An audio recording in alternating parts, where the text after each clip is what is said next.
So if you just got a new iPhone 16 Pro or 16 Pro Max and are wondering how to use it, you've come to the right video.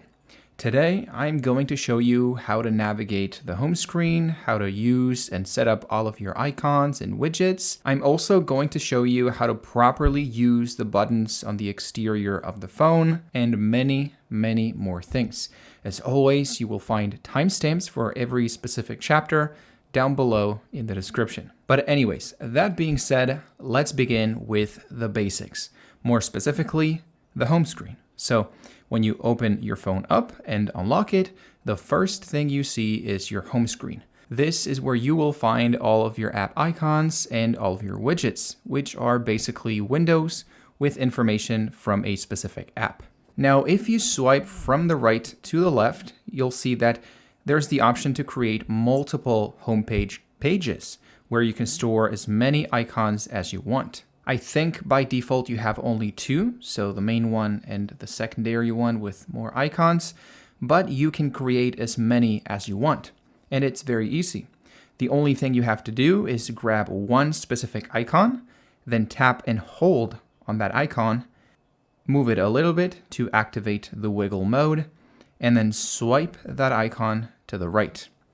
Then place the icon anywhere you want, tap on done, and automatically you'll have a new page where you can store as many icons and widgets as you want. Now, if you want to store multiple different icons in one single place, you can create a folder. As you can see, I have a couple folders in this page where I've stored multiple apps. Creating a folder is also very easy.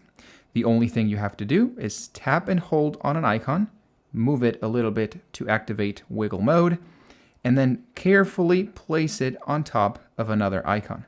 This can sometimes be a little finicky because the phone may think that you're trying to replace the placement of that folder, so you ideally want to go slowly and then wait for the animation of the folder to place the icon. As I said earlier, once you're done, you want to tap on done, and as you can see now we have 3 different games that the phone has automatically named action games in one single folder. This is a great way to save space so you don't have to create as many homepage pages. Now, something a lot of people don't know is that if you swipe all the way to the right, you'll find your app library. This is where you will find every single app that's installed on your phone. As you can see, there is a couple folders that were automatically created by Apple and that you cannot change or move in any way, a little inconvenient, but there is also a search bar. So if you tap here and then type the name of the app you want to search for example, let's type YouTube, there it is, you'll find any app that you have installed on your phone in an easy way. So if you have many apps installed on your homepage and it gets a little confusing, you can always come here, tap on App Library, and look for the specific app you want. Now, if one of your apps is here on the app library and you want to place it on the homepage, it is also really easy. The only thing you have to do is tap and hold on that specific app, move it a little bit, and automatically you can place it anywhere you want in the homepage. As you can see, if you place the icon all the way to the right, it is going to move it to the next page, and if you put it all the way to the left, it is going to move it to the previous page. So if I want to place this icon on the first page of the home screen, I want to put it to the left and then put it to the left again, and then I can place it anywhere I want. Now, as you can see, while we are in wiggle mode, we can place any icon we have on the phone anywhere we want. So if I want to place Google Photos right here, I can put it there. If I want to put it right here, I can also do that. So if you don't like the way your icons are arranged by default, you can always activate wiggle mode and change them so they have the placement you desire. Now, something you should also know is that you can activate wiggle mode by tapping and holding, as I said, and then moving it a little bit. That is one way. But you can also activate wiggle mode by tapping and holding anywhere you want on the display. So tap and hold, and boom, automatically in a much easier way, you can activate wiggle mode. And also, if you want to leave the wiggle mode, you can also tap here on done at the top right, or you can swipe from the bottom and you are going to perform the same action in a little bit of an easier way. It's easier to reach from the bottom like this than to tap all the way at the top of the phone, which can be a little uncomfortable if you're holding the phone with one hand.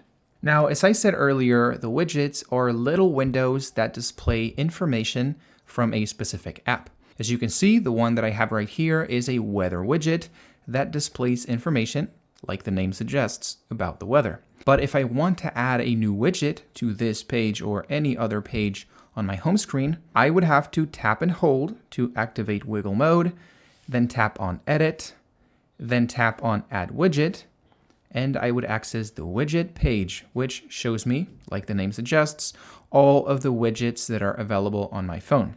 As you can see, there's some widgets that come recommended by the phone by default, and I can just tap on one of them, hold, and then move it anywhere I want on my home screen. But if we keep swiping down, we actually find every single app compatible with widgets installed on the phone. So we can swipe to any app, tap on it, and see the available widgets for that app.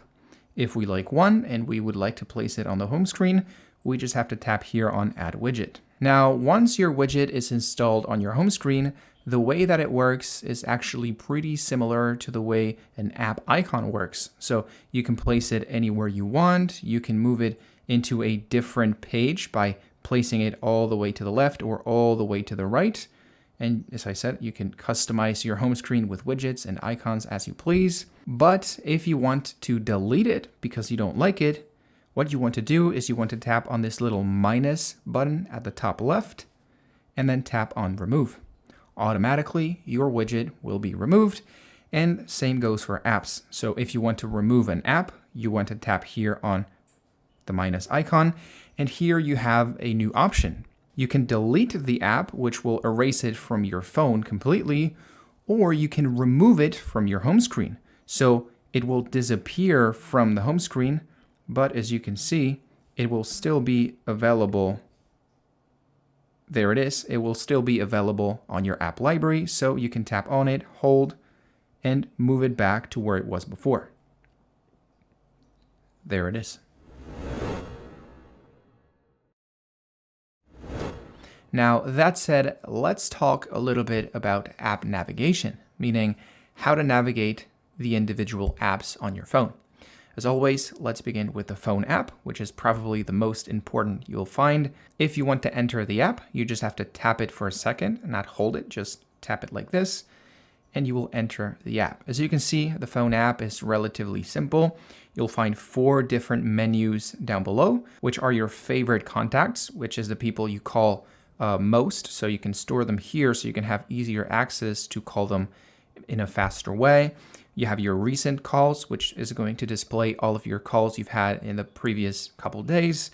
Then you have your contact list, which, as the name suggests, is every single person that you have on your device as your contact. And then you have a keypad right here, so you can dial any number you want and call it manually. Now, that said, if you want to leave the phone app, what you want to do is you want to swipe from the bottom and up like this. Now, for some people, this can be a little finicky because you want to do it at a certain speed. So let me do it again. You want to tap to open and then quickly swipe up to leave the app. Now, that said, let's move on to the second most important app on your phone, which is the camera app. This is the app, of course, you are going to use to take all of your photos and videos. So once again, if you want to open the app, you want to tap like that, and then you'll find the camera menu. This can be a little confusing. As you can see, there's a lot of icons and menus, and you can get a little overwhelmed with all of the options you have, but it is actually pretty simple. So the app is always going to default in photo mode. So when you open the app, you can quickly take a picture just like that by tapping this button right here, and the photo will be automatically stored in your photo gallery. Now, as you can see, there's 3 little numbers at the top. These are the focal lengths for the camera.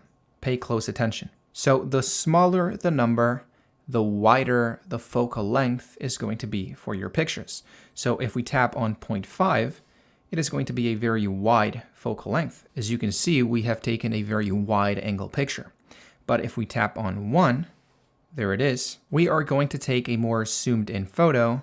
And then of course, if we tap on 2x, we are going to take a very zoomed in photo. As you can see, this is the 0.5 photo, very wide. This is the 1x photo, which is sort of like a middle ground between the two.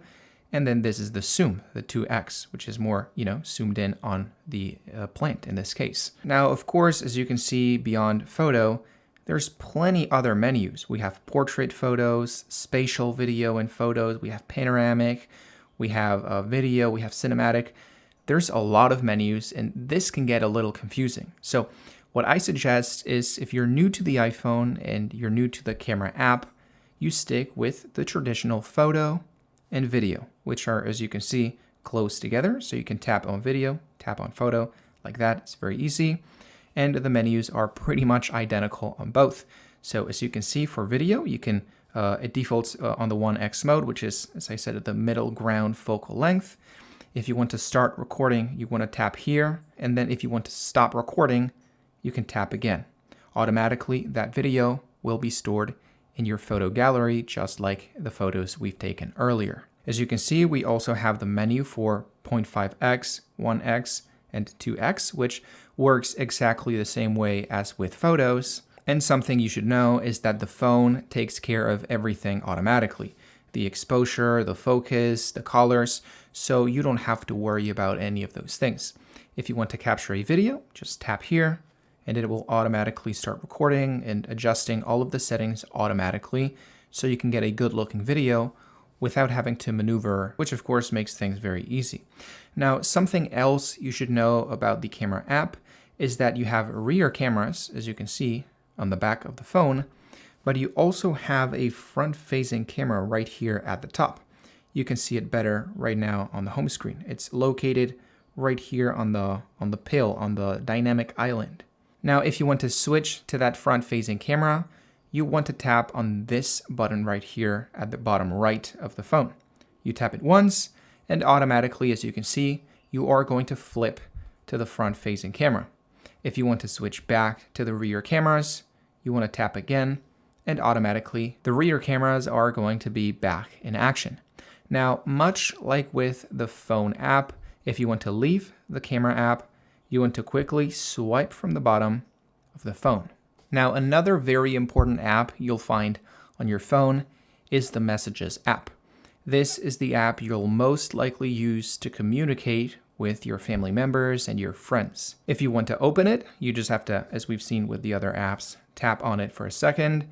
And if you want to create a new message or send a new message to someone, what you want to do is you want to tap on this button right here at the top right, then select a contact, and then right here, type your message, whatever you want, and then hit this button right here. Of course, I don't have any contact selected, so it doesn't let me send it, but yeah, you just have to tap here, type in your contact, then type in the message, and send the message. Automatically, once that's done, a new conversation will be created where you can basically receive messages and then send messages just like that. So you don't have to create a new message every time you want to send a message to someone.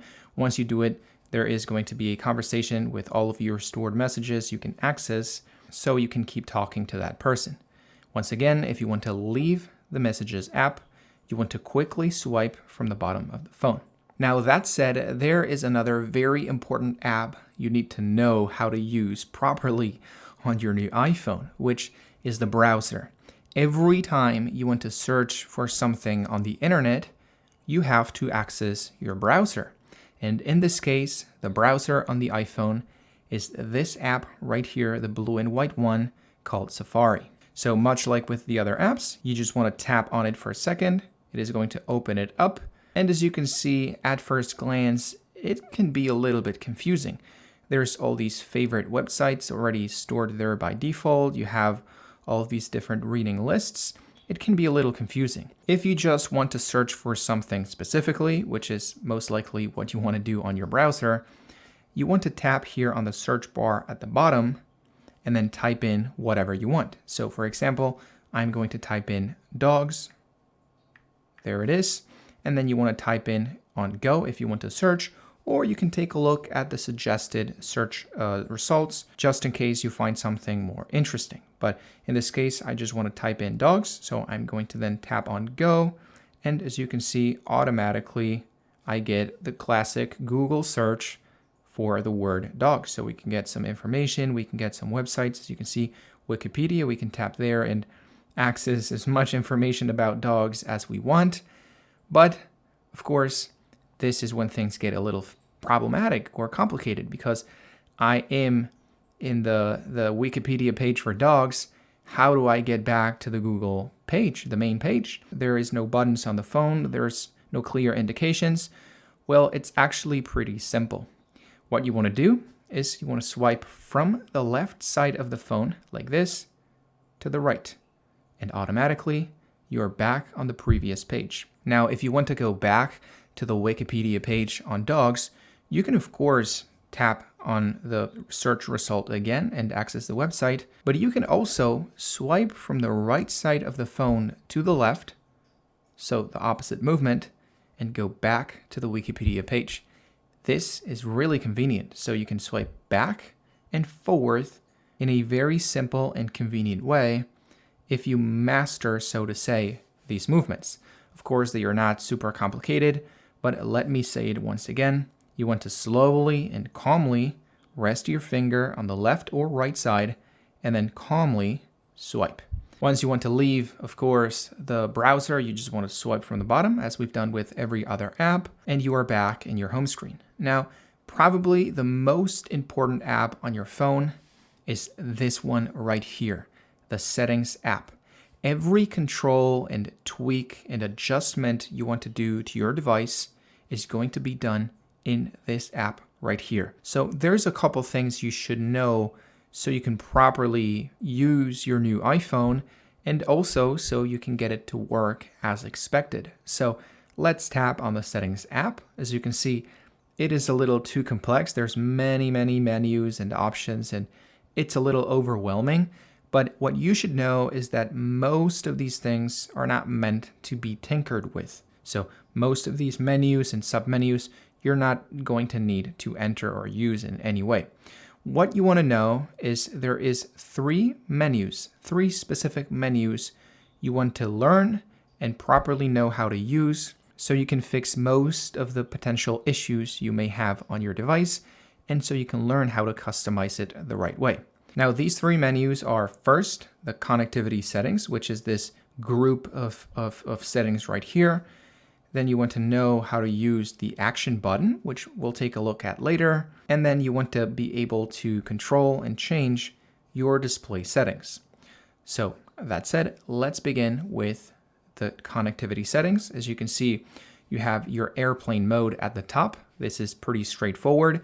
If you are on an airplane and you need to turn off all of your connections, you can simply tap here on airplane mode, and your Wi-Fi will be disabled, your Bluetooth will be disabled, your mobile services will be disabled, so you don't interfere with the plane connections. It is that simple. You just have to tap here, and then once the plane lands, or you can use your connections on your device, you just have to tap once again on the button, and you'll be back to normal with all of your connections. Now, down below here, you'll have your Wi-Fi settings. These are also very important. So for this, you want to tap on Wi-Fi. There it is. And here you'll find all of your Wi-Fi connections that are available. So if you are in your house, you will probably find your Wi-Fi network right here. Whatever name you've used or you have gotten for your Wi-Fi network, your router will show up here. And then if you want to connect to that Wi-Fi network, you just have to tap on it and then introduce the password. Now, if your Wi-Fi network is not showing up right here and you're having trouble connecting to Wi-Fi, there's two very likely issues you're having. One is that you are very far away from the router, so ideally you want to get a little closer until you see the name of your router show up. And then the second is that maybe there is a connection issue, for which a lot of times it is as simple as turning Wi-Fi off, turning it back on, and very likely you'll see your router name on your settings. Now back here to the main settings page, you also have your Bluetooth settings, which you may use, you may not use, depends on what accessories you have for your phone. If you have AirPods, you probably don't have to worry about it because they connect automatically. But if you have other wireless earbuds or headphones, you will probably need to connect to those via Bluetooth. So what you want to do is you want to turn that accessory on, and then it will probably show up right here. If you want to connect, then you want to tap on that device. In this case, it is not going to connect because my AirPods are far away, but if it's nearby, it will automatically connect, and there will be a Bluetooth connection between those two devices. Then down below, another very important setting is the mobile service settings or your cellular settings. These are the settings, of course, you need to be able to connect to the internet on your cellular plan, but very likely you won't be needing to access these settings because it all happens automatically. As you can see in this case, nothing shows up because I don't have a SIM card on this phone, so I'm going to use my other iPhone so you can get a better idea on how this will look on your device. So as you can see, there is a bunch of settings that are complicated to understand and confusing. The good news is that, once again, Apple is very smart, and most of these things are done automatically, so you don't have to worry about tweaking or changing any of these things. All you need to know is that if your SIM card is on your device and you've entered your PIN, your connection should be on automatically without you having to do anything else. Now, that said, as you can see, we have the battery settings down below, which are not really that useful. There's not much to do here, but there is actually something I want to show you. So if you tap on battery and then you tap on battery percentage and turn it on, you'll see that the percentage of battery you have on your phone will show up at the top right of the device. So I think by default, every iPhone has this turned off for some reason, so you cannot see how much battery you have left. I suggest you turn it on for a better measure. Now, as I said, the second menu you want to learn on the settings of your iPhone is the action button settings, but we are going to take a look at those later when we talk about the external buttons on the phone. So let's talk about the third important menu you have to understand on your settings, which are the display and brightness settings. So if you tap here, as you can see, there's plenty options to choose, but it is actually pretty simple to understand. So first of all, as you can see, you have two appearances that you can have on your iPhone. The light one, which is the one that you will have by default, which makes everything look clear and white.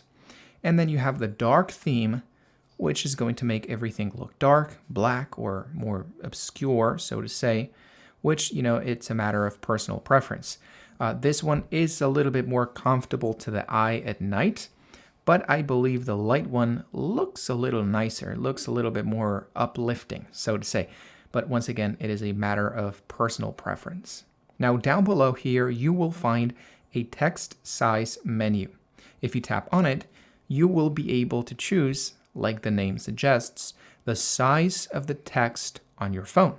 So if you tap here and you move the circle up, the text will be bigger. And then if you tap on the circle and move it down, the text will be smaller and smaller and smaller. Now, by default, I think the text has a relatively decent size. It is not too small nor big.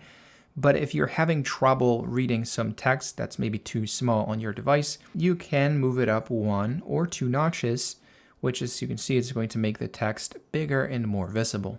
Now, as you can see below the text size menu, we have a bold text option, which, much like the previous option, aids to enhance or make the text on your device more visible, in this case by making it bold or more pronounced, so you can have an easier time reading what's on your device. If you turn it off, as you can see, everything is going to go back to normal automatically. Now, as you can see below, we have a brightness wheel. So if you tap on the circle and move it down, the brightness will decrease. And if you tap on the circle and move it up, the brightness will increase. Now, what you should know about this phone is that it has automatic brightness. So this is going to move automatically depending on the lighting conditions on your room or wherever you are. So you don't have to come here and tweak the brightness every time you feel like your phone is a little too dark or too bright.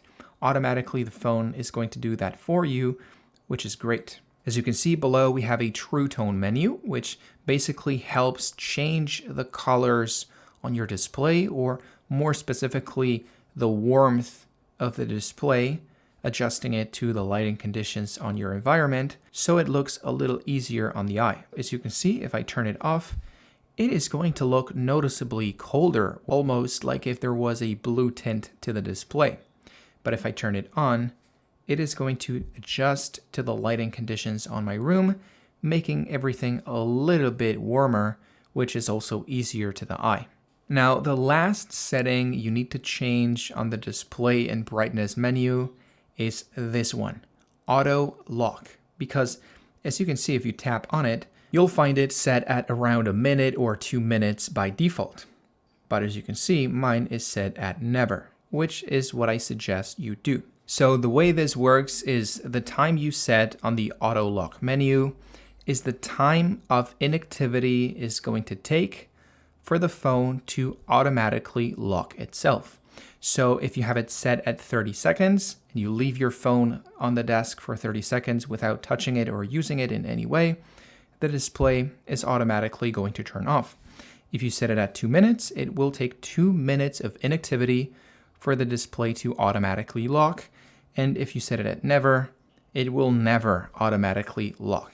Now, the reason I have it set at never is because there's many times when you're watching a video or reading text on your display where you are not interacting with the phone. Technically, you're not touching the display. So a lot of times, if you have it set at 1 minute or 2 minutes and you're reading something or watching a video, the phone is going to turn off. If you set it at never, you won't have to deal with that. Whether you're touching the display or not, the phone will never automatically turn itself off. But anyways, that said, we have now seen all of the important settings on your settings app.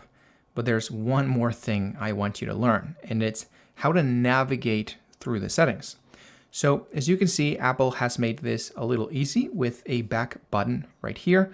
So if you want to go back on the settings app, you want to tap on back, back again. And as you can see, you're back at the main settings page. But you can also, and this is something a lot of people don't know, you can also use the technique, so to say, that I showed you with the browser app. So you can tap on the left side and swipe, tap on the left side and swipe to go back and back. Now, something you should know is that on the settings app, unfortunately, you cannot go back to the previous page by swiping from the right. So that technique I showed you only works by swiping from the left. Now, if you want to leave the app, you just have to swipe once again from the bottom and you will be back on your home screen. Now, that said, there is one last app that I want to show you. As you can see, I have some of the apps you will find on your device, which are the default apps you get when you set up your iPhone for the first time. But I also have other apps you probably don't have on your device, like TikTok or Spotify or WhatsApp. And that's because I have downloaded those apps from the App Store. This is the place you want to access when you want to download new apps you want to use on your phone. So like with every other app, if you want to access the App Store, you just want to tap on it once. There it is. And you'll find a bunch of different menus. That can be a little confusing, but once again, it is actually much simpler than you think it is. So as you can see, there is 5 different menus at the bottom: Today, Games, Apps, Arcade, and Search, that I'm going to explain now so you can have an easier time navigating the App Store. So the first one is Today. This is basically a homepage for the App Store. It is a scrollable menu, so you can swipe down, down, down to take a look at the different apps, which in this case are selected apps by Apple they think you may want to use or take a look at or download. Then we have the Games menu, which is going to display, of course, all of the games available on the App Store. Once again, it is a scrollable menu, and it gives you different types of categories of games. What we're playing, most played games, the best free games, the best paid games.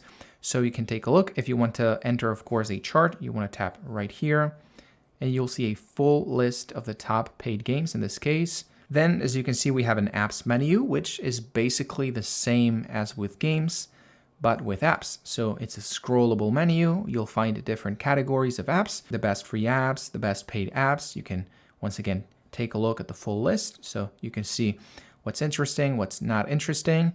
And if you want to go back, you can tap on the left, swipe to the right.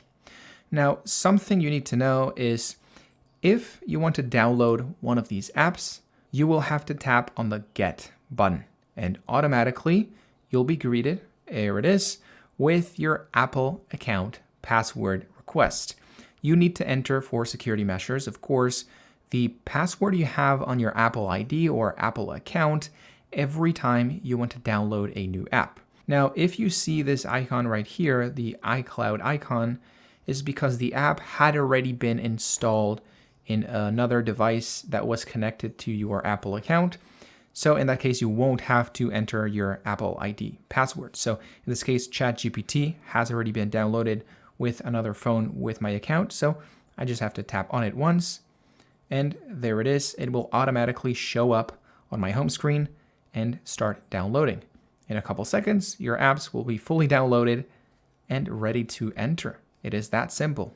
Now back here on the App Store, let's take a look at the last two menus. One of them is Arcade, which is a paid service for basically more premium games that you can use if you are into phone gaming. So I think it's $6.99 a month, and you have access to all of these premium phone games. But it's more like a niche service for people who really play a lot of games on their phones.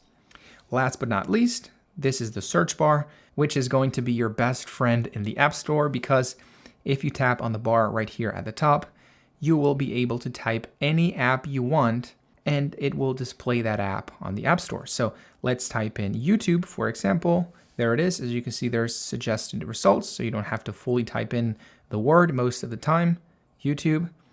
And automatically it will greet you with a page where you'll find YouTube. So you can download it, update it if it's already installed, or get it for the first time. Now, once again, if you want to leave the app, you just want to swipe from the bottom and up, and you'll be back to your home screen.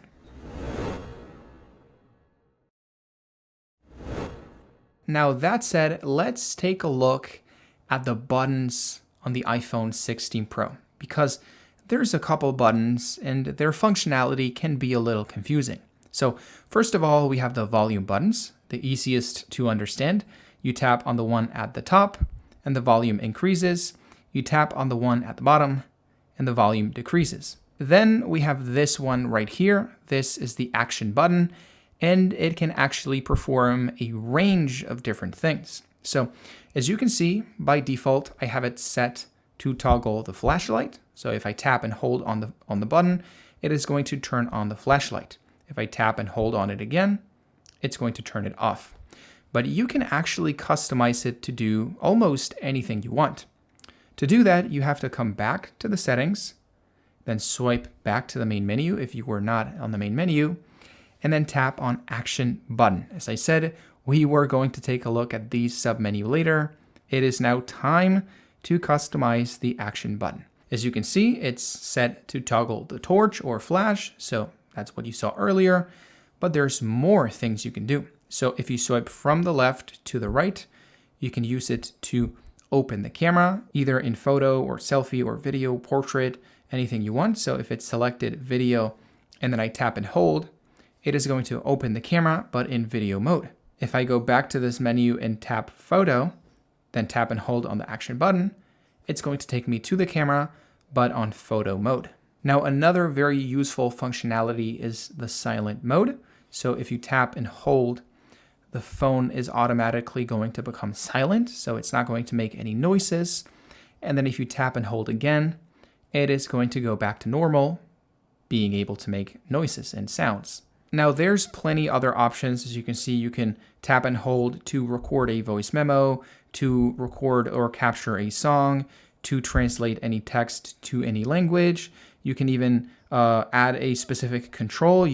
There's a lot of things you can do that are complex, and maybe this is not the time because this is a beginner's guide. But if you feel like the basic functionalities like silent mode or the camera or the torch are not enough, just know that you can come to specifically either shortcuts or controls and customize this button to do anything you want. Now, as you can see on the right side of the phone, we also have two more buttons, the power button and the camera control. And these are a little bit more complex because they can actually perform multiple actions. If you tap, for example, on the power button once, you can turn the phone off. But if you tap and hold on the power button, you can actually activate Siri, which is the assistant on the device that, if you didn't know, can help you perform simple tasks like giving you the weather of a specific city or creating a new alarm in an easy way. Let me show you. Create a new alarm for 7 a.m. There it is. As you can see, it automatically creates the alarm. Of course, it is not going to be as complex as some of the new options like ChatGPT that uses AI, but for basic stuff, like, as I said, giving you the weather, creating alarms, or opening apps, open the camera app. There it is. It is actually really convenient. Now, you can also tap and hold this button and this button at the same time to automatically trigger the power menu. So you can slide to power off or slide right here to call the emergency services.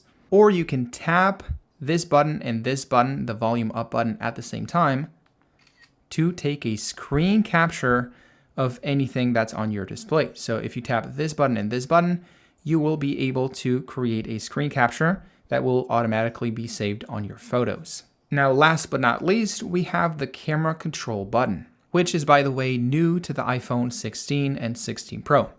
If you tap on it once, it is going to automatically open the camera. And if you tap on it again, it is automatically going to take a picture. It is not really too complex. It is a pretty simple and straightforward button with one single functionality. But what you should know is that because this button is already here to open the camera, you should probably not toggle the action button to open the camera because it is a little inefficient. I mean, you can do it. You can toggle, as I said, on the action button menu, you can toggle it to open the camera like this. And you can also make this button turn on the camera like this. But because you have this already opening up the camera, ideally you want to set this button to do something else. Now, that said, I want you to take a look at the notification center and the control center, which are actually a little confusing. So if you swipe from the top left or center of the device like this, you will be able to access your notification center, where you can take a look at all of your notifications. So if someone sends you a message or an application gets an update or anything like that, you'll find it here on your notification center. Of course, I didn't tell you if you want to leave the notification center, you just have to swipe from the bottom to the top, like with every other app. Now, if you swipe from the top right of the device, you will actually access the control center, which is basically like a mini settings page where you can quickly change some of your, settings like the brightness, like this, or the volume. You can turn on or off your Wi-Fi, your Bluetooth, your airplane mode, or your data like you could do before on the settings. And you have a couple different functionalities set by default. So you can turn on your flash, you can open the calculator, you can do a bunch of different things. You can even activate the dark mode automatically from here instead of having to go to the settings. Now, something a lot of people don't know is that you can customize this menu to look exactly the way you want, much like with the homepage. So if you tap and hold anywhere where there's no icons, like here on the bottom, there it is, you can actually arrange these icons anywhere you want. So you can move this icon right here, and then you can move this one here, or even you can move icons to the bottom. So if you want to place everything more towards the bottom so it's more easily accessible, you can do that. And if you feel like there's any other functionality that's not available by default here, you can tap here on Add a Control, and you'll have access to every potential control to add to the control center. If you want to add anything, you just have to tap on it like this, and as you can see, it automatically gets added to your control center. Now, if you want to leave the editing mode, you just have to swipe once again from the bottom. And if you want to leave the control center altogether, once again, swipe from the bottom. just like that. Now, something a lot of people don't know is that you can select which apps can send you notifications and which apps can't. So sometimes what you'll see is that some apps, like maybe Disney or Twitter or YouTube, are a little annoying because they keep sending you notifications you don't really care for over and over again. So if you want to disable or prohibit those apps from sending you notifications, you can actually do it. You want to come to the settings, then swipe all the way down until you see apps, and then look for the specific app that's bothering you. So in this case, imagine it is Amazon. I can tap here on Amazon. I can tap on notifications, and then I can tap on allow notifications to turn it off. So now Amazon will not be able to send me any notifications. Then if I want to revert it back to normal, I can just tap here and Amazon will be able to send me notifications again. As you can see, you can do this with pretty much every app that's installed on your phone. So imagine it's Snapchat that's bothering you. You can always tap here, notifications. And as you can see, I had already turned it off by default. I can turn it on again, turn it off. You can, as I said, choose which apps can send you notifications and which can't. Now, something you've seen all throughout the video is that if you are in any app and you swipe from the bottom, you can go back to the homepage. You're in any app, swipe from the bottom, go back to the homepage.